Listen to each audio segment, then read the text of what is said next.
Yeah, the service here at St. Patrick's about 90 minutes away, and right now in Floral Park, they are taking the remains of Lieutenant Michael Davidson out of the funeral home as they begin the procession from Floral Park here to St. Patrick's Cathedral, where you can see that members of the FDNY have already started to gather in their dress blues. Outside of the cathedral, there is tight security.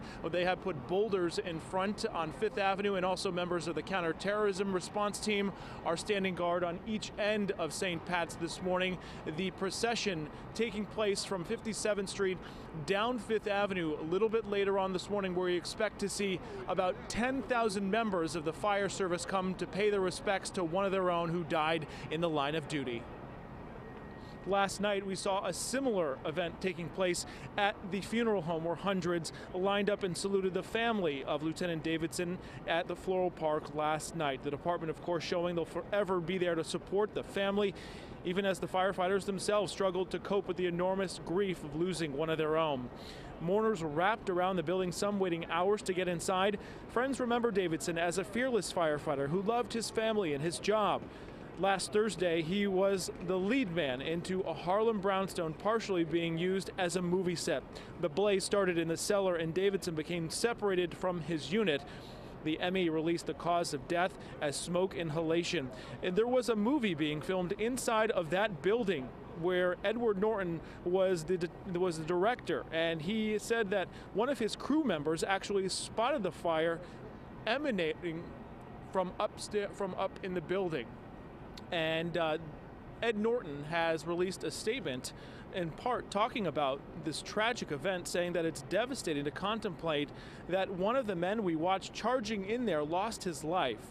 He asked people to send a prayer of thanks for the spirit and courage of Michael Davidson. He says his team is committed to honoring him and assisting his family as well. He leaves behind a wife, Eileen, and 4 very small children.